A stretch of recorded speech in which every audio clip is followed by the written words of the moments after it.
بسم اللہ الرحمن الرحیم۔ السلام علیکم۔ میری نئی نئی شادی ہوئی تھی، مگر مجھے سوشل میڈیا پر نامحرم لڑکیوں سے باتیں کرنے کی بری لت لگ گئی تھی۔ میری بیوی میری توجہ حاصل کرنے کے لیے سو جتن کرتی تھی، مگر میں اس پر توجہ نہیں دیتا تھا۔ ایک دن اپنی فیس بک کی دوست کو ملنے کے لیے ایک ہوٹل میں چلا گیا۔ جیسے ہی اس لڑکی نے اپنے چہرے سے نقاب ہٹایا تو یہ دیکھ کر میں دنگ رہ گیا کہ وہ لڑکی تو شادی کو 1 مہینے کا عرصہ گزر چکا تھا، مگر ابھی تک میری بیوی کی شرم و حیا ختم ہونے کا نام نہیں لے رہی تھی۔ ابھی تک وہ مجھ سے بات کرنے کوئی اتنی جھجکتی تھی، اور جب بھی میں اس سے باہر چلنے کی بات کرتا تھا تو کوئی بھی فرمائش کرتا تھا تو وہ مجھے یوں ٹوک دیتی تھی کہ جیسے میں نے کوئی بہت بڑے گناہ کی بات کر دی ہو۔ کہتی کہ گھر میں آپ کی 2 جوان بہنیں ہیں، آپ کی ماں ہیں، ایسے میں ان کے سامنے مجھے آپ کے ساتھ باہر جاتے ہوئے شرم آتی ہے۔ آپ کی ماں کو بھی یہ بات پسند نہیں ہے۔ تب میں نے اپنا سر دونوں ہاتھوں میں پیٹ لیا اور اسے کہنے لگا کہ تم میری بیوی ہو، اگر میں تمہیں اس سے فرمائشیں نہیں کروں گا تو کس سے کروں گا؟ کل سے جو میں گھر آیا ہوں تو تم سے اچھے سے تیار ہو کر میرا استقبال کرنا۔ یہ بات میں اسے روزانہ کہتا، مگر ہر بار وہ میری اس بات کو ٹال دیا کرتی تھی۔ کبھی وہ مجھے کچن میں مصروف ملتی اور کبھی گھر کے کسی اور کام کو سر انجام دیتے ہوئے۔ اب جب میں اس سے اپنی فرمائش یاد دلاتا تو وہ کہتی کہ آپ کی ماں کو یہ بات پسند نہیں ہے۔ وہ کہتی ہیں کہ گھر میں جوان بہنیں ہیں اور ان کی موجودگی میں اس طرح کے چونچلے تمہیں زیب نہیں دیتے۔ میری بیٹیوں کا ذہن خراب مت کرو۔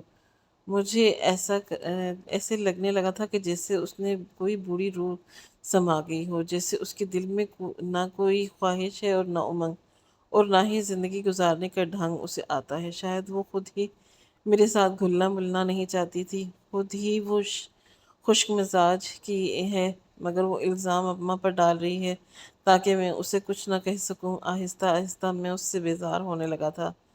میں نے اسے مخاطب کرنا ہی چھوڑ دیا تھا، کم کر دیا تھا۔ ابھی بھی میرا دل چاہتا تھا کہ جب میں گھر آؤں تو وہ خوشبوؤں میں رچی بسی میرا استقبال کرنے کے لیے موجود ہو، مگر یہ خواہش حسرت میں تبدیل ہو گئی تھی۔ اس دن میں اپنے آفس سے ہی دوست کے ساتھ گھر چلا گیا۔ اس کی شادی کو 1 سال کا عرصہ گزر چکا تھا۔ اسے اللہ نے بیٹے کی نعمت سے نوازا تھا، اور آج ہم دوستوں کا اس کے گھر میں جا کے بیٹے کی مبارکباد دینے کا ارادہ تھا۔ اس نے ہم دوستوں میں اپنی بیوی کی جتنی تعریفیں کر رکھی تھی وہ سن کر مجھے بھی اس کی بیوی سے ملنے کا شوق ہو چلا تھا۔ اس کے بتائے ہوئے وقت پر ہم سارے دوست اس کے گھر پہنچ گئے۔ اس کے گھر کا ماحول دیکھ کر مجھے بہت خوشی ہو رہی تھی۔ اس کے ساتھ ساتھ میرا دل دوبارہ سے حسرتوں سے بھر گیا تھا، کیونکہ اس کی بیوی بہت ہی پیارے انداز میں سجی سبزی اس کے لیے تیار کھڑی تھی، اور اس کے دوستوں سے بھی بہت اچھے انداز میں مل رہی تھی۔ جبکہ یہاں پر اگر میری بیوی ہوتی تو وہ تو کبھی میرے دوستوں کے سامنے بھی نہ آتی۔ جبکہ میں اسے یہ کہہ کر تھک چکا تھا کہ میرے دوست کہہ رہے ہیں کہ ہمیں تمہاری بیوی سے ملنا ہے، اسے کہو کہ ہمارے لیے کوئی دعوت کرے۔ میں ہر بار ہی انہیں ٹال دیتا اور یہ تسلی دیتا کہ اس ہفتے تو نہیں کر سکتا کیونکہ میری بیگم کی طبیعت ٹھیک نہیں ہے، لہٰذا اگلے ہفتے ضرور کروں گا۔ ایسے کر کر کے نہ جانے کتنے ہفتے گزر چکے تھے، لیکن میں نے ابھی تک اپنے دوستوں کی دعوت نہیں کی تھی، اور اس کے پیچھے بھی میں صرف اور صرف میری بیوی کی شرم اور فطرت تھی۔ لیکن کبھی کبھار تو مجھے لگتا تھا کہ میری بیوی شرمیلی نہیں ہے، بلکہ وہ جان بوجھ کر یہ سب کرتی ہے۔ شاید اسے میری ذات سے کوئی دلچسپی نہیں تھی۔ جب بھی میں تنہائی میں بیٹھا ہوتا تو اس کی طرح سوچتا تھا، مجھے پریشان کرتی تھی۔ اکیلا ذہن تو ویسے بھی شیطان کا گھر ہوتا ہے، لہٰذا میرے ذہن میں فضول سوچیں آتی رہتی اور میں انہیں مزید سوچتا رہتا۔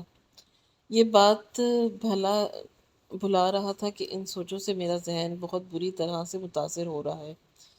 مجھے آہستہ آہستہ اپنی بیوی سے نفرت ہو رہی تھی۔ اب تو میں نے اپنی بیوی سے بات کرنا بھی ختم کر دی تھی۔ امی یہ چیز اچھی طرح سے نوٹ کر رہی تھی، اس لیے انہوں نے ایک دن مجھے اپنے کمرے میں بلایا اور مجھے سامنے بٹھا کر پوچھنے لگیں کہ یہ تم نے کون سا نیا ڈرامہ لگایا ہوا ہے؟ امی کی یہ بات سن کر میں نے ناسمجھی سے ان کی طرف دیکھا تھا، جبکہ میں اچھی طرح سے جانتا تھا کہ وہ کس بارے میں بات کر رہی تھیں۔ میرے سامنے زیادہ معصوم بننے کی ضرورت نہیں ہے۔ تم اچھی طرح سے جانتے ہو کہ میں کس بارے میں بات کر رہی ہوں، لیکن اگر تم جان بوجھ کر انجان بن رہے ہو تو تمہیں بتاتی ہوں کہ یہاں پر تمہاری بیوی کی بات ہو رہی ہے اور میں تمہاری لاپرواہی کی بات تم سے سوال کر رہی ہوں۔ ارے میں تم سے پوچھتی ہوں، تمہارے پاس ایک بیوی ہے جو تمہارا اتنا خیال رکھتی ہے، اس کے باوجود بھی تم اسے وقت نہیں دیتے۔ اس سے بات کرنا تو دور کی بات ہے، تو اس پر نظر اٹھا کر بھی نہیں دیکھتے۔ میں تمہاری اس وجہ سے شادی نہیں کی تھی کہ تم کسی لڑکی کی زندگی برباد کر دو۔ کل بھی وہ اکیلی بیٹھی ہوئی تھی اور کافی پریشان لگ رہی تھی۔ جب میں نے اس سے اس بارے میں جا کر پوچھا تو پہلے تو ٹال دیا، لیکن میرے مسلسل اصرار پر اس نے مجھے بتایا کہ تم اسے توجہ نہیں دے رہے۔ امی کی باتیں سن کر میرا دماغ غصے سے کھولنے لگا۔ میرا بس نہیں چل رہا تھا کہ میں اپنی بیوی کو کہیں پر غائب کر دوں، کیونکہ پہلے میں اس کی توجہ کے لیے مرا جا رہا تھا۔ میری خواہش ہوتی تھی کہ وہ میرے لیے سجے سورے اور ہمیشہ ہی میرا انتظار کرتی ہوئی مجھے ملے، لیکن جب بھی میں گھر آتا تھا تو وہ سوئی رہتی تھی یا پھر نہ کسی کام میں مصروف رہتی تھی۔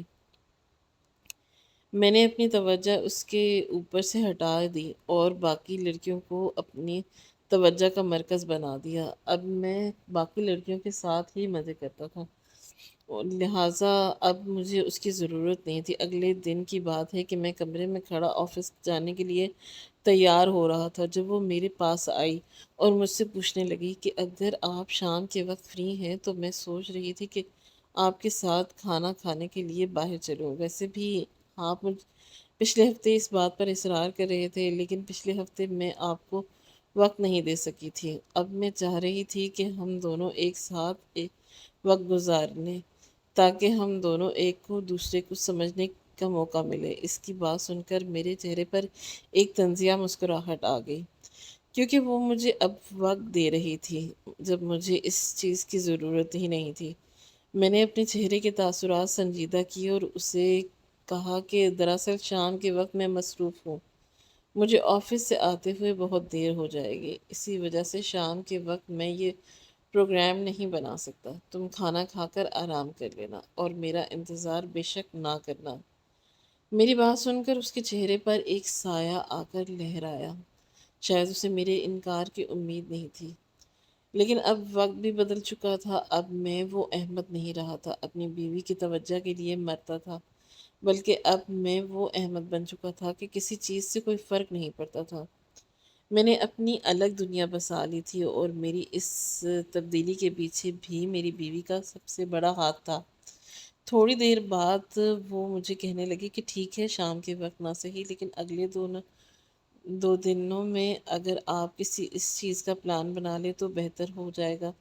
میں نے اس بات بھی اس سے انکار کر دیا، کیونکہ اب میرے اپنے بہت سے پلانز تھے۔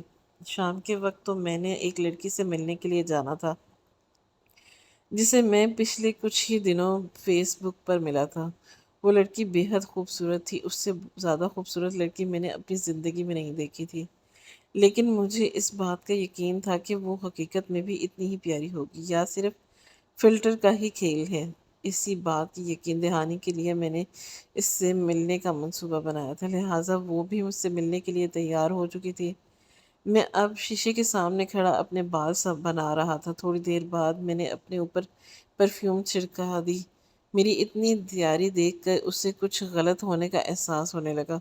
یہ بات بھی میں نے جتنی کیسے محسوس کی تھی، کیونکہ یہی وجہ تھی کہ وہ اب تک میرے ساتھ کھڑی تھی، ورنہ پہلے تو ایسا ہوتا تھا کہ وہ فوراً ہی کمرے سے باہر چلی جاتی تھی اور دوبارہ سے کاموں میں مصروف ہو جاتی تھی۔ وہ مجھ سے پوچھنے لگی کہ آپ کو اتنی تیاری کے پیچھے کیا مقصد ہے؟ کیا آپ کے آفس میں کوئی پارٹی ہو رہی ہے یا پھر کوئی فنکشن ہو رہا ہے؟ اب وہ کسی آفیسر کی طرح مجھ سے سوال پہ سوال کر رہی تھی۔ اس کا یہ انداز دیکھ کر تو مجھے غصہ آ گیا۔ میں نے اسے انتہائی غصے میں جواب دیا کہ تمہیں کوئی حق نہیں ہے کہ میرے معاملات میں اس طرح سے دخل اندازی کرو۔ جب میں نے تمہیں ایک بار بتا دیا کہ مجھے ضروری کام ہے جس کی وجہ سے میں جا رہا ہوں، تو اس کا مطلب یہی ہے نا کہ وہ ضروری کام ہے۔ میں نے اس سے انتہائی بدتمیزی سے بات کی اور تیزی سے کمرے سے باہر نکل آیا۔ اپنے پیچھے مجھے اس کی سسکیوں کی آواز سنائی دے رہی تھی۔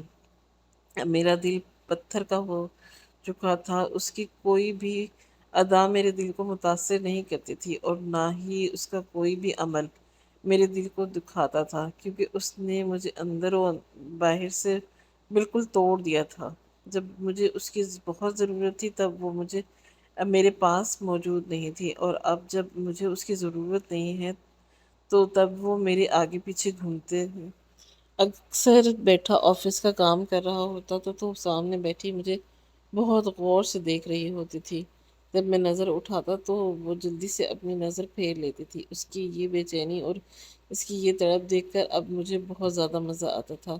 یعنی وقت دوبارہ سے پلٹ آیا تھا، لیکن اس بار وقت میرے حق میں تھا۔ میری عادت تھی کہ میں روز رات کو سونے سے پہلے امی کے کمرے میں جاتا تھا اور ان کی خدمت کرتا تھا۔ ایک رات جب میں امی کے کمرے میں گیا تو وہ بیٹھی رو رہی تھی۔ امی کو یوں روتا دیکھ کر میں پریشان ہو گیا۔ میں نے امی سے ان کے رونے کی وجہ پوچھی تو وہ مجھے کہنے لگی کہ تمہاری وجہ سے مجھے آخرت میں حساب دینا پڑے گا، اور ہو سکتا ہے کہ یہی میری بربادی کی وجہ بھی بنے۔ میں نے امی سے کہا کہ میں نے آخر ایسا کیا کر دیا جو آپ اس قدر پریشان ہیں؟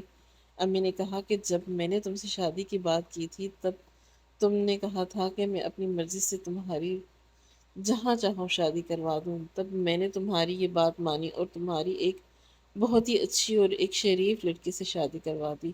مجھے لگتا تھا کہ تم اس کی قدر کرو گے اور اس کا بہت خیال رکھو گے، لیکن تم تو اس کی طرف نظر اٹھا کر دیکھنا بھی پسند نہیں کرتے۔ تو میں نے نہیں پتا کہ تمہاری اس بے رخی کی وجہ سے وہ کتنی پریشان ہوتی ہے۔ کل تو وہ مجھے کہہ رہی تھی کہ مجھے لگتا ہے کہ اس کے گھر میں میری کوئی بھی جگہ ہی نہیں ہے اور مجھے یہاں پر رہنا بھی نہیں چاہیے۔ لیکن امی، آپ کو تو پتہ ہے کہ میرا اس پوری دنیا میں آپ لوگوں کے علاوہ اور کوئی بھی نہیں ہے۔ میری ایک اماں ہی تھی جن کا کوئی بھی کچھ عرصہ پہلے انتقال ہو گیا۔ ماموں مجھے رکھنے کے لیے رضامند ہی نہیں ہے۔ اس حالات میں اگر آپ لوگوں بھی میرے ساتھ اسی طرح سلوک کیا تو میں جیتے جی مر جاؤں گی۔ یہ کہہ کر میری امی دوبارہ سے رونے لگی، جبکہ اپنی بیوی کی یہ باتیں سن کر مجھے غصہ آ رہا تھا۔ میں غصے سے چلا اٹھا کہ وہ ڈرامے لگا رہی ہے، ایسا کچھ بھی نہیں ہے۔ میں نے اس کے ساتھ کسی بھی قسم کی زیادتی نہیں کی، کہ بلکہ اس کے ساتھ اچھا جیسا سلوک کرنا چاہ رہا تھا ویسا ہی سلوک کر رہا ہوں۔ اپنی بیوی کی وجہ سے اس بارے میں اپنی ممی سے بھی بدتمیزی کی اور کمرے سے باہر نکل آیا۔ میں اس قدر غصے میں تھا کہ مجھے لگ رہا تھا کہ تھوڑی ہی دیر بعد میرا سر غصے سے پھٹ جائے گا۔ میں کمرے میں جانے کے بجائے باہر نکل گیا، کیونکہ مجھے پتا تھا کہ اگر میں نے اپنی بیوی کو دیکھا تو میں خود پر کنٹرول نہیں رکھ پاؤں گا اور ایسا کچھ گزروں گا جس پر بعد میں مجھے پچھتاوا ہوگا۔ وہ ساری رات میں نے باہر یوں ہی سڑکوں پہ گزار دی۔ حالانکہ یہ بہت ہی خطرناک بات تھی کہ کراچی جیسے شہر میں اس طرح سے یوں آوارہ گردی کرنا بالکل بھی ٹھیک نہیں تھا، مگر میں غصے میں ہی اس قدر تھا کہ دل ہی نہیں کر رہا تھا کہ گھر واپس جاؤں، اور نہ ہی میرا کسی سے بات کرنے کا من چاہ رہا تھا۔ اگلے دن میں گھر میں داخل ہوا، میری بیوی دروازے میں ہی کھڑی میرا انتظار کر رہی تھی۔ مجھے دیکھ کر وہ مخصوص انداز میں مسکرانے لگی۔ کسی زمانے میں اس کی یہ مسکراہٹ دیکھنے کے لیے میں ترستا تھا، لیکن اب اس کی یہ مسکراہٹ مجھے غصہ دلاتی تھی۔ میں نے اس سے بات نہیں کرنا چاہتا تھا، لیکن پھر امی کی باتیں سوچ کر میں نہ چاہتے ہوئے بھی اس سے بات کرنے کے لیے رضامند ہو گیا۔ اس نے مجھ سے ناشتے کا پوچھا۔ مجھے بھوک بہت شدید لگ رہی تھی، اس لیے میں نے ناشتہ کرنے کے لیے بیٹھ گیا۔ اس وقت ہی میرے موبائل پر بیل بجی۔ میں نے دیکھا کہ نتاشا کا میسج آیا تھا۔ یہ مجھے کچھ عرصے پہلے ہی ملی تھی اور بہت ہی اچھی اور سلجھی ہوئی لڑکی تھی۔ اسے جیسی لڑکی میں نے اپنی ساری زندگی میں نہیں دیکھی تھی۔ اس کی باتوں سے لگتا تھا کہ یہ بہت ہی سمجھدار ہے۔ جب میں نے اسے تصویر کا مطالبہ کیا تو اس نے مجھے کہا کہ بہت نخرے دکھائے، لیکن پھر کچھ دنوں کے بعد اس نے خود ہی تصویر بھیج دی۔ وہ تصویر میں بھی بہت خوبصورت تھی۔ میرا دل بہت دوبارہ سے کسی کے لیے مچلنے لگا تھا۔ زندگی میں دوسری بار مجھے احساس ہو رہا تھا کہ جیسے مجھے کسی سے محبت ہو گئی ہے، اور یہ احساس اب آہستہ آہستہ مجھ پر بھاری ہونے لگا تھا۔ مجھے اب ہر وقت صرف اور صرف نتاشا ہی دکھائی دیتی تھی۔ اس نے مجھے گڈ مارننگ کا میسج کیا ہوا تھا، میں نے بھی مسکراتے ہوئے اسے گڈ مارننگ کا ٹیکسٹ کر دیا۔ اس دوران میں یہ بھول چکا تھا کہ میں نے اپنی بیوی کو ناشتے کا کہا ہوا ہے۔ دوسری طرف میری بیوی میرے لیے ناشتہ بنا رہی تھی، اور اس کے ساتھ ساتھ وہ مجھ سے سوالات بھی کر رہی تھی۔ میں اس کے سوالات کا جواب ہاں میں دے رہا تھا، کیونکہ میرا دھیان صرف اور صرف نتاشا کی طرف اٹکا ہوا تھا۔ تھوڑی دیر بعد اس نے میرا کندھا ہلایا۔ میں نے جلدی سے اس کی طرف دیکھا۔ اس کے چہرے پر حیرت پھیلی ہوئی تھی اور آنکھوں میں آنسو ٹھہرے ہوئے تھے۔ مجھے شدت سے کچھ غلط ہونے کا احساس ہوا۔ اچانک ہی اس کی نظر میرے موبائل پر پڑی۔ جب میں نے اس کی نظروں کے زاویے کو محسوس کیا تو میں نے جلدی سے موبائل بند کر دیا۔ اسی دوران میں یہ اندازہ نہیں لگا سکا کہ اس نے موبائل پر ہونے والی چیٹ پڑھ لی ہے یا نہیں۔ آپ میرے ساتھ ایسا کیسے کر سکتے ہیں؟ وہ روتے ہوئے مجھ سے پوچھنے لگی۔ میں اب خود پریشان ہو گیا تھا کہ آخر میں اس سے ایسا کیا کہہ دیا ہے کہ جس کی وجہ سے یا یوں رونے لگی ہے۔ تھوڑی دیر بعد میں نے اس سے پوچھا کہ آخر ہوا کیا ہے؟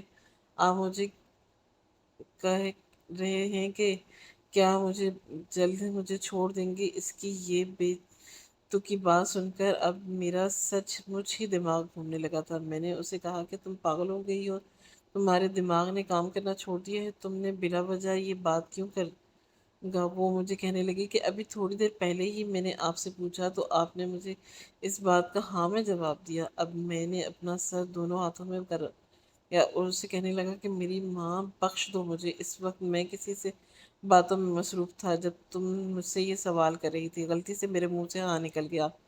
اب اس بات کو تم پتنگڑ نہ بنا دینا، اور مہربانی کرو امی کو یہ بات نہ بتانا۔ تمہاری وجہ سے امی بہت ہی زیادہ پریشان رہتی ہیں، اور وہ مجھے بھی پریشان کرتی ہیں۔ میری بات سن کر وہ روتی روتی اپنے کمرے میں چلی گئی۔ اسے روتا دیکھ کر مجھے کوفت ہو رہی تھی، لہٰذا جلدی سے اپنا دھیان اس کے اوپر سے ہٹایا اور نتاشا سے بات کرنے لگا۔ نتاشا مجھے ملنے کی دعوت دے رہی تھی، اور وہ بھی یہ کہہ رہی تھی کہ میں تمہیں پسند کرنے لگی ہوں اور تم سے شادی کرنا چاہتی ہوں۔ نتاشا کی یہ بات سن کر مجھے بہت ہی خوشی ہوئی، کیونکہ میں خود ہی دل میں یہ سب کچھ چاہنے لگا تھا۔ میرا بھی ارادہ تھا کہ میں اس سے شادی کے بارے میں بات کروں، مگر میں ڈر بھی رہا تھا کہ اگر اسے میری پہلی شادی کے بارے میں پتہ چل گیا تو نہ جانے اس کا رد عمل کیا ہوگا۔ اب میں یہ سوچ رہا تھا کہ پہلی بیوی سے کیسے جان چھڑاؤں، کیسے اسے طلاق دے کر ہمیشہ ہمیشہ کے لیے اپنی زندگی سے نکالوں، کیونکہ اس سے محبت تو اب مجھے ہو نہیں سکتی تھی، کیونکہ میرے دل میں اس کے لیے وہ زیادہ نفرت بھری ہوئی تھی جس سے نکالنا مشکل ہی نہیں ناممکن تھا۔ تقریباً میں وہیں بیٹھ کر 2 گھنٹے تک نتاشا سے باتیں کرتا رہا۔ اس دوران باقی تمام لوگ بھی اٹھ چکے تھے، لیکن میرا دھیان اسی کی طرف تھا۔ میں اپنے موبائل کی طرف دیکھ کر مسلسل ہنسے جا رہا تھا۔ اچانک میرا بھائی تیزی سے میری طرف آیا اور میرے ہاتھ پر موبائل چھین لیا۔ اس کی یہ حرکت دیکھ کر بے ساختہ میرا ہاتھ اٹھا اور اس کے چہرے پر نشان پڑ گیا۔ میں خود اپنی اس عمل پر حیران و پریشان رہ گیا تھا، کیونکہ میرا یہ ارادہ نہیں تھا۔ جبکہ میرا بھائی سکتے میں کھڑا تھا، میری طرف دیکھ رہا تھا۔ اس سے معذرت کی اور کہا کہ دیکھو، میرا ایسا کوئی ارادہ نہیں تھا۔ بے ساختہ ہی میرا ہاتھ اٹھا تھا۔ اس نے موبائل زور سے ٹیبل پر رکھا اور وہاں سے باہر نکل گیا۔ امی بھی غصے میں آ گئیں اور مجھ سے پوچھنے لگیں کہ آخر اس موبائل میں ایسا کیا ہے جو تم ایسا برتاؤ کر رہے ہو؟ نہ صرف اب تم اپنے گھر والوں سے کٹ کر رہ گئے ہو، بلکہ اپنی بیوی کو بھی تو بالکل چھوڑ ہی چکے ہو۔ مجھے بتا دو کہ تمہارے دماغ میں کیا چل رہا ہے، تاکہ میں اس کے مطابق کوئی عمل کروں اور ہماری بھی اس سے جان چھوٹے۔ امی کی یہ بات سن کر میں نے ایک گہری سانس لی اور انہیں کہا کہ شام کے وقت آپ کو میں سب کچھ بتا دوں گا، پھر آپ کو یہ فیصلہ ہوگا وہی مجھے منظور ہوگا۔ یہ کہہ کر میں دوبارہ سے گھر سے باہر نکل آیا، کیونکہ اب میں مزید یہاں پر نہیں رہ سکتا تھا۔ اب میرا یہاں پر دم گھٹنے لگا تھا۔ میں اپنے دوست کے فلیٹ پر گیا، کیونکہ مجھے پتا تھا کہ وہاں پر مجھے مکمل آزادی ہوگی۔ میں جتنا چاہے نتاشا سے بات کر سکتا ہوں اور اس سے محبت کا اظہار بھی کر سکتا ہوں، اور سارا دن میں نے اپنے دوست کے فلیٹ پر ہی گزارا، اور وہ پورا دن بھی میں نے نتاشا سے بات کرتا رہا۔ میں نے فیصلہ کیا تھا کہ آج شام جب اس سے ملوں گا تب اس سے اپنے خاندان کے بارے میں بتا دوں گا اور اپنی پہلی شادی کے بارے میں بھی بتا دوں گا، لیکن اسے یہ بھی تسلی دوں گا کہ میں بہت جلد اس سے طلاق دے رہا ہوں۔ میں نے تمہیں تمام باتیں اپنے ذہن میں طے کر لی تھی، لیکن میں جانتا نہیں تھا کہ وہ نہ بالکل الٹ ہو جائے گا۔ میں نتاشا کے ساتھ ایک کیفے میں بیٹھا اس سے باتیں کر رہا تھا، لیکن مجھے ابھی بھی یقین نہیں آ رہا تھا۔ وہ میرے سامنے بیٹھی ہوئی تھی، وہ بالکل کسی گڑیا کی طرح نازک اور خوبصورت تھی اور میری بات بات پر شرما رہی تھی اور اپنی اداؤں سے مجھے زیر کرنے کی کوشش کر رہی تھی۔ تھوڑی ہی دیر بعد وہاں ایک لڑکا آیا، اس نے زور سے میز پر ہاتھ مارا اور میز پر جتنا بھی سامان پڑا ہوا تھا سب زمین پر گر گیا۔ یہ حرکت دیکھ کر میرا دماغ غصے سے کھول اٹھا۔ اس سے پہلے کہ میں اس کا گریبان پکڑتا اس نے پہلے ہی میرا گریبان پکڑ لیا اور مجھے کہنے لگا کہ تمہاری ہمت بھی کیسے ہوئی میری گرل فرینڈ کے ساتھ یوں گلچھرے اڑانے کی۔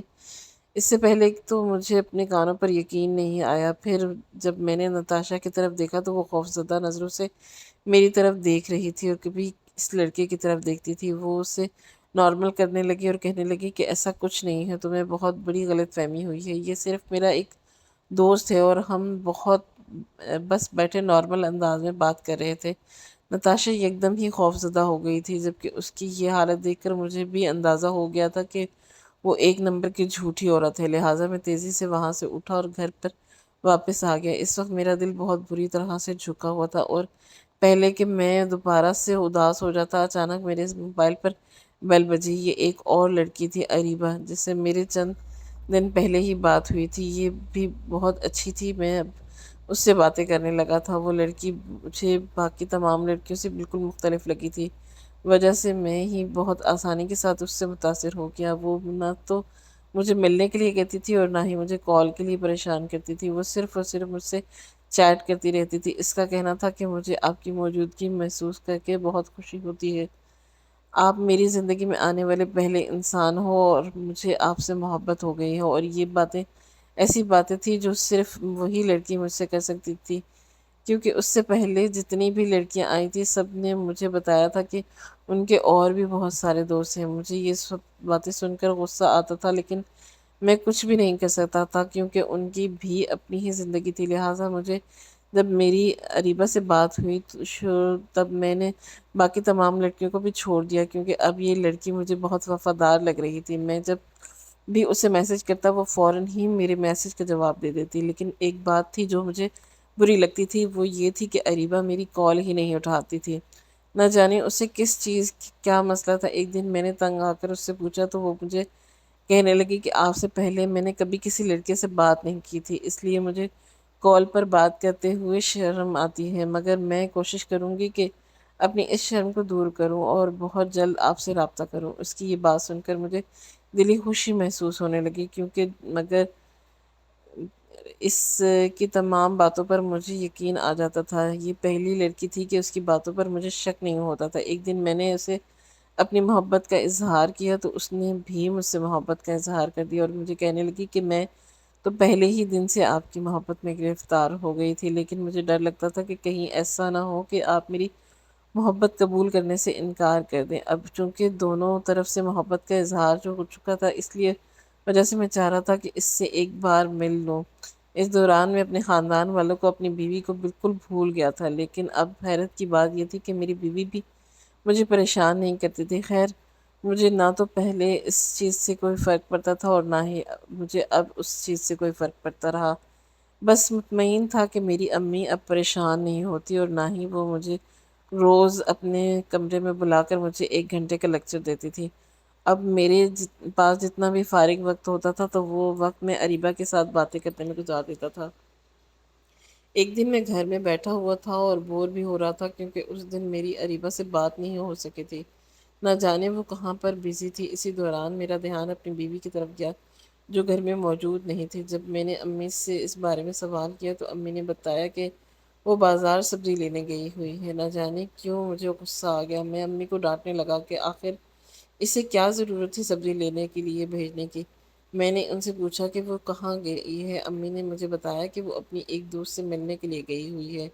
اسی وقت ہی میرے موبائل پر بیل بجی۔ اریبہ کا میسج تھا۔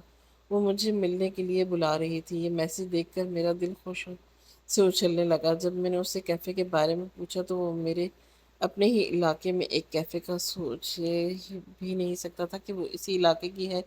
جب بھی اسے سوال کرتا تھا تو وہ یہ بات ٹال دیتی تھی۔ خیر، میں پوری تیاری کے ساتھ اس جگہ پر پہنچ گیا۔ وہ ایک ٹیبل پر بیٹھی ہوئی تھی۔ اس نے مجھے بتایا کہ اس نے گلابی رنگ کا عبایا پہنا ہوا ہے۔ اسی عبایا کی وجہ سے ہی میں نے اسے پہچانا تھا۔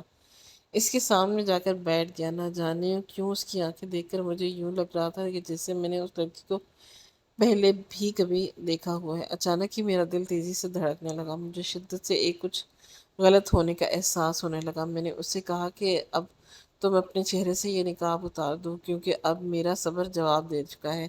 اب میں صرف اور صرف تمہیں دیکھنا چاہتا ہوں۔ میری یہ بات سن کر اس نے اپنے چہرے سے نقاب ہٹا دیا، لیکن جب میں نے اسے پہچانا تو مجھے لگا کہ ساتوں آسمان میرے سر پر آ کر گرے ہیں۔ وہ کوئی اور نہیں بلکہ میری بیوی ہی تھی، سے میں اتنے عرصے سے پیار و محبت کا اظہار کر رہا تھا اور جس کے عشق میں گرفتار ہو گیا تھا۔ اس کے آنکھوں سے تیزی سے آنسو بہنے لگے اور اس نے مجھے صرف ایک ہی بات کہی جس سے وہ میری آنکھیں کھل گئیں۔ اس نے مجھے کہا کہ آپ مجھ سے بھی اتنی ہی محبت کر سکتے ہیں جتنی محبت آپ اریبہ سے کرتے ہیں۔ کیا آپ مجھے بھی اتنا وقت دے سکتے ہیں جتنا وقت آپ اریبہ کو دیتے ہیں؟ اس کی بات کا مفہوم میں اچھی طرح سے سمجھ گیا تھا۔ مجھے بہت شرمندگی ہو رہی تھی۔ اس وقت میں نے اس سے معذرت بھی کر لی اور مجھے کہنے لگی کہ دراصل شادی کے پہلے دنوں میں مجھے میری دوستوں نے سمجھایا تھا کہ اپنے شوہر کو زیادہ فری نہیں کرنا، کیونکہ پہلے یہ آپ سے جتنی محبت کرتے ہیں بعد میں ان سے کی محبت اتنی ہی کم ہوتی جاتی ہے، لہٰذا اسی وجہ سے میں آپ سے تھوڑا دور دور رہتی تھی تاکہ آپ کو میری قدر محسوس ہو، لیکن میں نہیں جانتی تھی کہ اپنی اسی بے وقوفی کی وجہ سے میں آپ کو خود سے دور کر دیا۔